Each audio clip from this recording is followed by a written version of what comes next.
Welcome, ladies and gentlemen, to Le Grande Bouffe, The Big Feast. with myself, Cole Smithey, and my co-host, Mike Lacy.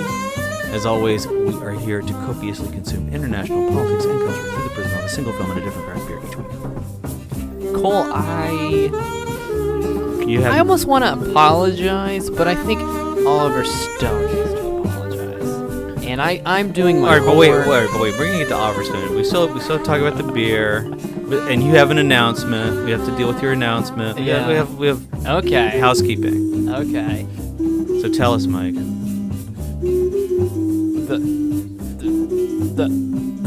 Yeah, I will be transitioning out at 100 episodes, and I will be getting up earlier and staying later at my job because things are going well there, and Mike got a big fancy promotion at his day job. I did. It's very exciting, you know. And now he's too big for his britches, as they say in the South. Well, I've been going to a nutritionist, and my britches have been getting tighter. So it's a confluence of things. Yeah, but Cole, I think it's been an amazing ride. It's yet to be over. If you're listening to this, there are still several more episodes, and we both decided that the smartest, wisest, most beautiful thing would be to take this experience to 100 episodes, which is a beautiful number. It's one more than a certain film critic made on another podcast that we won't mention. And I think that... Did he only get to 99? I think he got to 99. That's so funny. Yeah. What they did after that, maybe this will be something you will do, is they had a different co-host every episode, a guest. Maybe there will be someone else who goes for chunks of time, but you're all in good hands, and I hope you have me back whenever I'm available. Absolutely. That would be wonderful. Well, what are we drinking? This is something you brought us. So I can't believe that I haven't ever poured us this beer before. It's HOP STOOPID Ale from Lagunitas Brewing, and I felt that this beer, for very obvious reasons, goes along with Natural Born Killers, because I think this is a really stupid movie. High alcohol content, high stupidity. Yeah, that's true. It's an 8%er. It's your standard issue, great tasting IPA. It's bitter. It's what is it? Let's see. It's definitely, you're already into IPAs. I'll say that. It's got a little malty mouthfeel, and it's hoppy. It's definitely hoppy. Yeah. So Mike brought up, we're trying to pick our the last 5 titles that we're going to do, counting down to 100, which we have I think we've almost polished it up. We might be switching out one of the titles, but if one of your titles is truly over 5 hours, that's right. Maybe that should count as 2. I don't know. No. Okay. No, it's just one movie. I know that. I know that's what Weinstein did with Kill Bill. That was a mistake. Kill Bill should have been one movie. Do you think it hurt its box office? I have no idea. It's a weird model that it was I think it was less than a year between them coming out.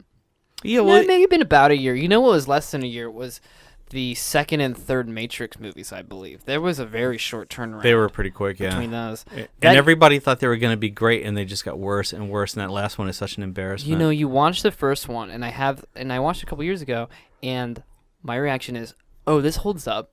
This is great. Yeah. And my brain always goes to the place of, oh, they should make more of these. Fuck! Yep. Really, there is a thing that people tend to do when they make something great, is they misunderstand what's great about it. George Lucas understood that the strongest part of Star Wars was all of the trade negotiations and political machinations in the background and economic disputes. So he really highlighted that in his prequel trilogy to critical acclaim. So anyway, so Mike gave me a list of movies to choose from. I picked this one. I told Mike I've never been able to get through this movie, so I took it as a personal challenge because there's really not too many movies that I've given up on. In fact, I don't think there's any movies that I've given up on. It's very on brand for us, or it should be. I think. Well, theoretically, there's a lot of things about this movie that presumably it has going for it. It's based on a screenplay written by Quentin Tarantino, although they really say it's based on a story by Tarantino. But this is so far away from a Tarantino movie. There's no recognizable similarities other than gun violence in this movie. I think if you talk about the components of it, yeah, you might say that sounds like a Tarantino film, a meta film about the impact of movies and television using different medium styles and formats. You're like, yeah, it's kind of Pulp Fiction-y. There's some Kill Bill elements into it. Like I sound like, and then you watch it, and it's. I mean, I want to read what it says in Wikipedia, Yeah, just so we have some accuracy for the listener. So it says that natural born killers. I like that title better. That's the Trump's America version coming out now. National born killers. That's got a ring to it. That's like a punk band. Anyway, Natural Born Killers was based upon a screenplay by Quentin Tarantino in which a married couple suddenly decide to go on a killing spree. Tarantino had sold an option for his script to producers Jane Hampshire and Don Murphy for $10,000 after he had tried and failed to direct it himself for $500,000. Hampshire and Murphy subsequently sold the screenplay to Warner Brothers around the same time. Oliver Stone was made aware of the script. He was keen to find something more straightforward than his previous production, Heaven and Earth, a difficult shoot which left him exhausted, and he felt that Natural Born Killers could be what he was looking for. The script was rewritten, keeping much of the dialogue, but changing the focus of the film from the journalist Wayne Gale, played here by Robert Downey Jr., to Mickey and Mallory, of course, played by Juliette Lewis and, Woody Harrelson. What's his name? Woody Harrelson.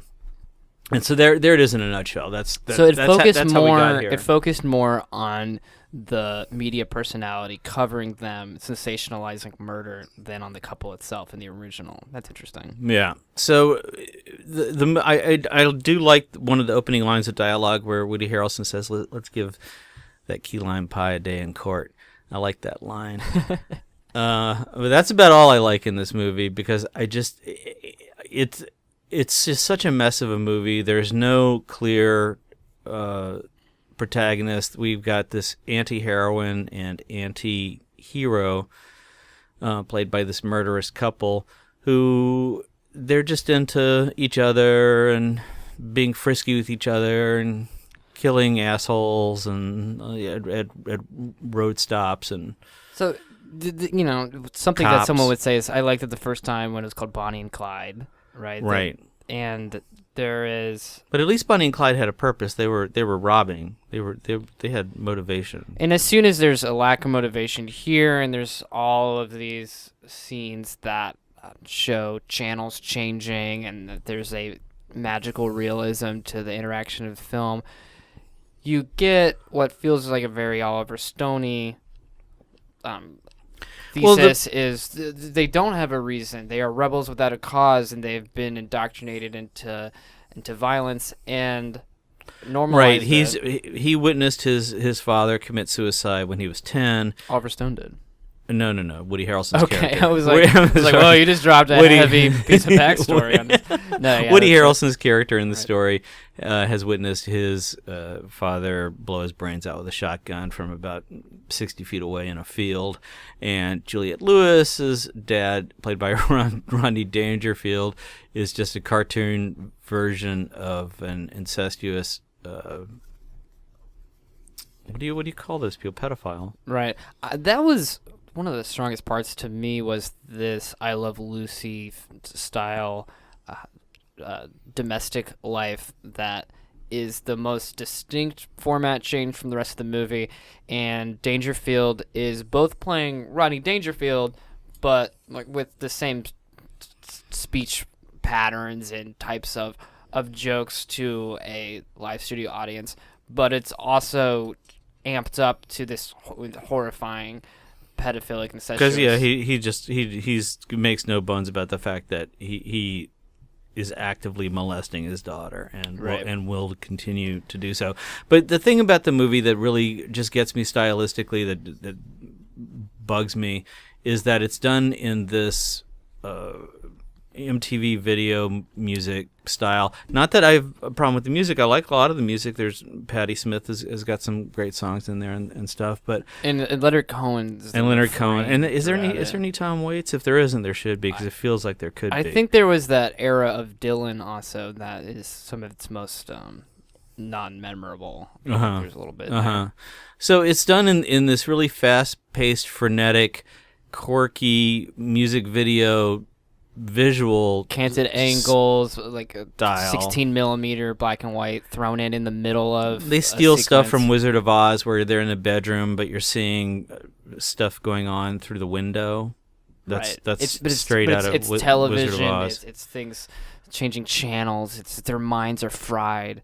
Yeah, it's pop culture. It's probably around the same time that Tom Petty released that song "You're Jamming Me," where it was the promise. I don't know that one. Yeah, the promise of 100 channels and just constant media barrage all the time. And so it's clear what it's trying to satirize and spoof and make fun of and all those things, indict. But there's nothing to connect you to. There's no anchor. It strikes me as a middle-aged man trying to make a 1980s MTV music video inspired film for young people, but it's a 1980s video in the early 90s. It feels dated and try-hardy, and I don't think Oliver Stone is a terrible filmmaker. There are some of his films I like, some irk me. This is definitely on the irk side. I think it's his worst movie. That's probably true. I don't think that he has any aesthetic connection to this style of filmmaking whatsoever. No. It feels so foreign. The choices seem to come from committee or just Well, it randomness. feels like he's trying to be David Lynch, and it feels like he's trying to be Quentin Tarantino. And he's trying to be Spike Jonze making these MTV videos. He just has no connection to this. And I think that Tarantino, in terms of the directorial question, is fascinating. I watched this assuming that this came out.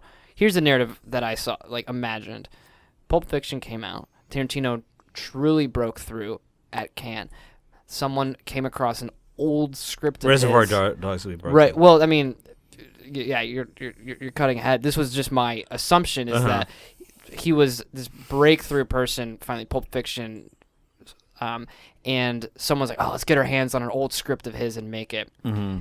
And it was coming out in the wake of Pulp Fiction, which utilizes a anthology type of filmmaking with different black and white, with color, with different film styles, with different almost formats. No, they came out the same year. Mm-hmm. And it's almost a coincidence. And if I was Tarantino, I'd be fucking pissed that someone dug up an old script of mine, fucked it up, made a movie which I'm sure people spoke of within the same reviews often in that year. Well, his name got dropped a lot in relation to this movie. For better a lawsuit about or worse. The script. What I was reading is, in the 90s, because of Tarantino almost exclusively, there became a market for film scripts. It had never really happened before, but people wanted a copy of Pulp Fiction, and then they wanted Reservoir Dogs, and there was a marketing opportunity to sell his version of this script, but he had sold that to, I believe, Warner Brothers, and the Oliver Stone version was available. And one of the reviews that I saw said that when you read the Tarantino version of the script, you see that it's not a great script, but far better than the script for this film. That the best parts of it, some of them were kept, but it was really adulterated for this was the screenplay is credited to 5 different people: Richard Rutowski, Oliver Stone, David Veloz, and Rodney Dangerfield, who used his own monologues. Oh, he got script writing credit because he That's gave so him. funny. That's interesting. I mean, so is he a screenwriter on Caddyshack? Because he just went in and did some of his stand-up. It sounds like he should be. So the movie is streaming on Filmstruck. That is how Mike and I both screened it. Actually, can I? We're watching it now. My Roku. This is a note to Filmstruck, which is a great service, but my Roku, I don't think your Amazon Fire Stick, my Roku always gets out of sync with Filmstruck. There's something wrong with my Filmstruck on Roku. I want to try reinstalling it. So I actually had to rent this from Amazon. Yikes. And I watched the director's cut, which is 4 minutes longer, and I wonder what it was. What are things we did like about it? I liked Robert Downey Jr. in this. I like Robert Downey Jr. He's the most likable person, even though he's playing a cartoon version of an Australian tabloid journalist. You'd almost guy. think that a smarter version of the script might have him be the lead, because you could. Oh well, you mean the script that Tarantino wrote? Yeah, right. Yeah, Yeah, and it's a very strong accent. Downey Jr. at this point, I think maybe 2 years earlier, had really shown his chops with that Chaplin biopic. Have you seen that? Yeah, it's amazing. Yeah, it's really great. Yeah. And this, you have to wonder if he imagined it was going to be his network. You know, the son of Robert Downey Sr., Putney Swope, which we covered. This seems like it had all the opportunities to be some... Oh, I'm sure they were excited on the set. I mean, they got some, very good talent in this movie. Tommy Lee Jones, for one. And I think there's an intensity and a committedness to this that you imagine that a lot of the actors thought that this was going to be a much talked about, beloved commentary on the degradation of American attention span and the normalization of violence. But it just doesn't add up to a whole lot. And its fandom, I think, exists among people who appreciate it for just its Bonnie and Clyde elements. Yeah, I mean, I like what Woody Harrelson and Juliette Lewis do with their performances. I think that they certainly do as much as can be done with them. I find Tom Sizemore immensely creepy. Yeah, in his scenes with Juliette Lewis. That's rough. Very creepy. But he's a sexually assaulting creepoid detective, and I understand Robert Downey Jr.'s character's criticism. I see the Woody Harrelson and Juliette Lewis as our children who have been spoiled by violence. Tom Sizemore's molesty cop, it doesn't read as an indictment on the police force. It reads as indulgent sexual violence fantasy on behalf of the filmmakers to me. I didn't see much reason for why. Well, let's get down to the big scene in the movie, the big theme scene in the movie, which happens during an interview in the prison where Woody Harrelson is held. Live on TV. Yes, and so Downey Jr.'s character, Wayne Gale, I believe is his name. He's the Australian tabloid television journo covering mass killers and serial killers. This would have been like a Geraldo. Yeah, would have been total Geraldo. Yeah, right. And Woody Harrelson's character explains himself very succinctly. Carol Woodison is my or Harry Woodlson. I'm just trying to think of my drag name based on this. When you said his name wrong, I was like, oh, there's some drag queen opportunities here. Definitely. Harry Woodlson? Yeah, there you go. Yeah, that's nice. So he explains himself very succinctly about how this is all animals kill and governments kill and corporations kill, and for some reason, so he's really setting himself up to be this martyr of humanity who's just a truth teller. He's a truth teller, and he's living out the expression of natural, whatever Darwin would call it. I don't know. He drops the titular line, and it's a mic drop, and 50 million people across the country saw it, are in awe.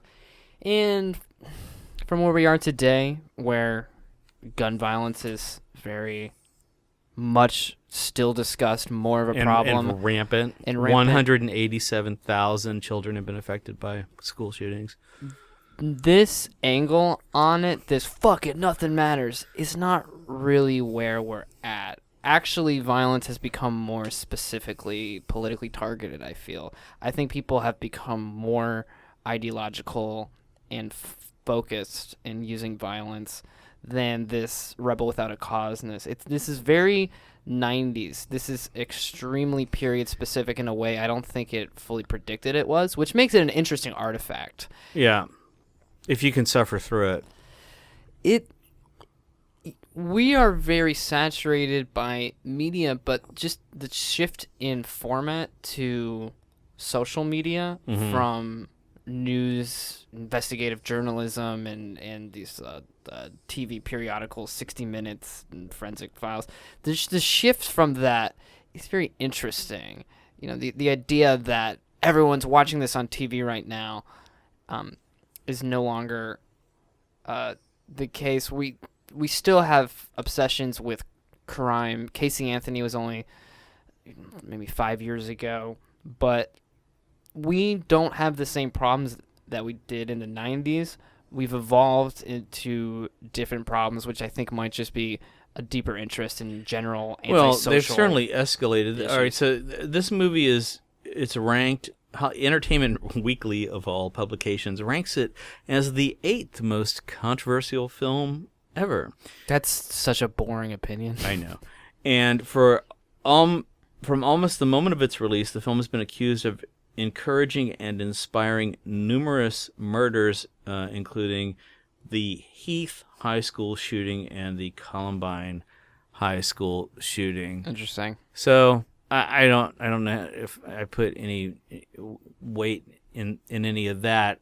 To me, it's just it's a movie that doesn't. It's not well edited is the problem. It sets this really frenetic pace that it maintains for a long time, and then it finally settles down for a little bit, and then it just cranks right back up again. Yeah. So you just and that abrupt act change. It's similar to the Kubrick Vietnam film, The Full Metal Jacket.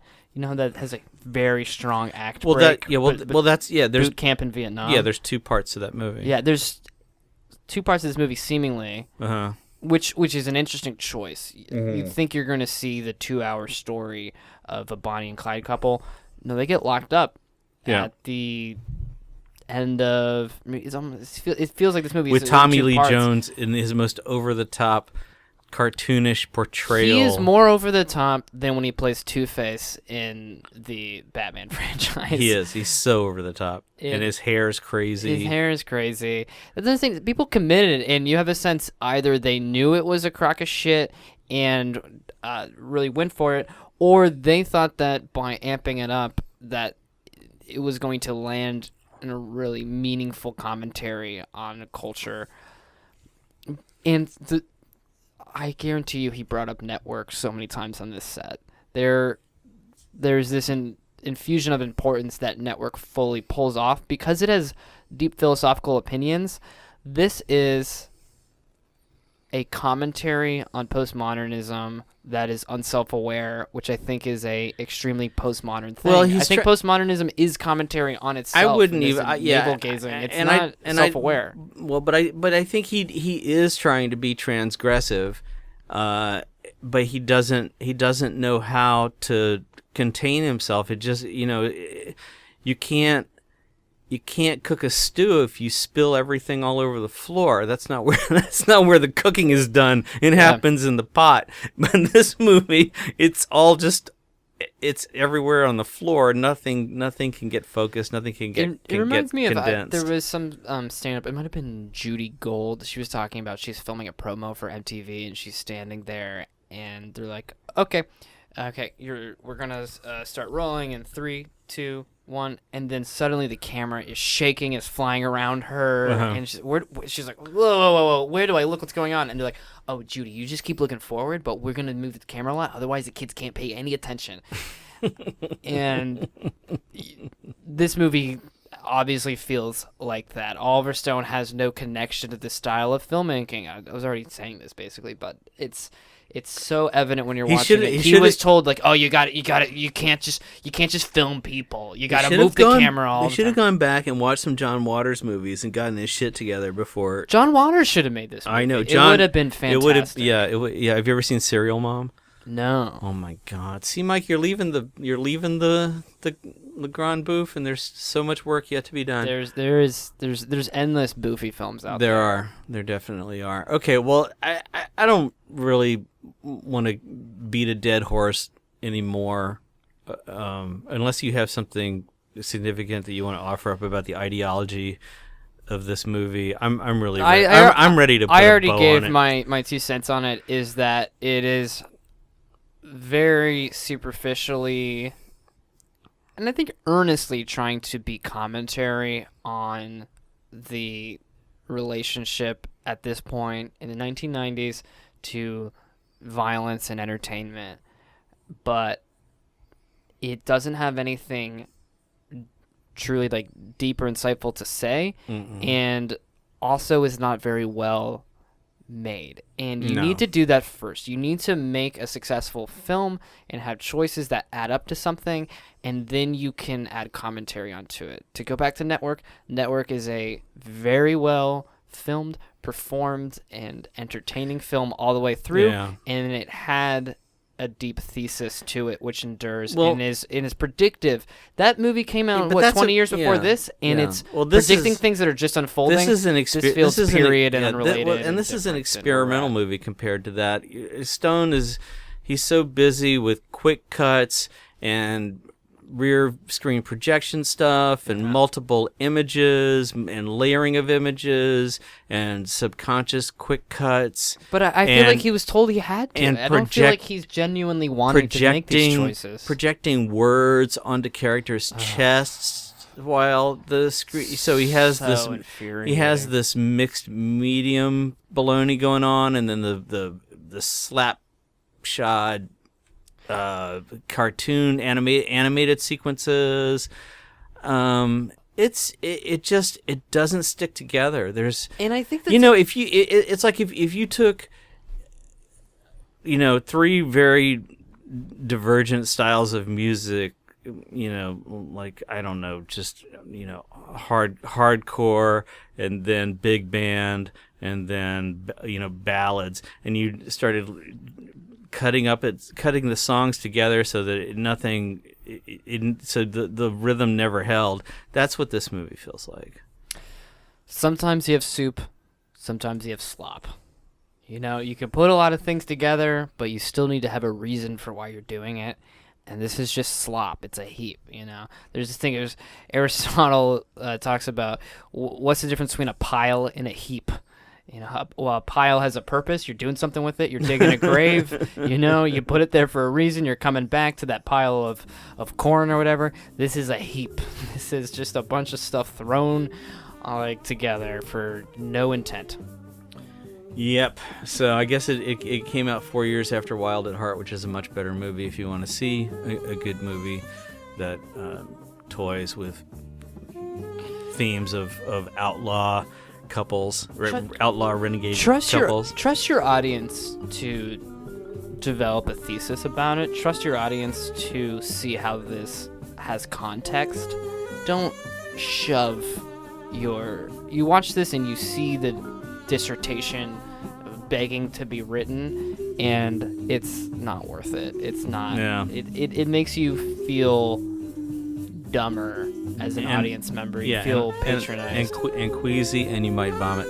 So on that note, for all of our fine listeners out there, we would love it if you would help contribute to Le Grande Bouffe to keep us going in a forward direction. You can just type in Patreon and Cole Smithey, and you'll come to my page where you can pledge $5, $10, $20 a month, whatever you can afford, to help keep Le Grande Bouffe coming. Please, if you are a regular listener, or even if this is the first time that you're listening, please consider pledging a little bit of bread. $5 a month is great. Thank you all for listening. Remember to turn your cell phones off when you're walking, driving, riding a bicycle, or watching a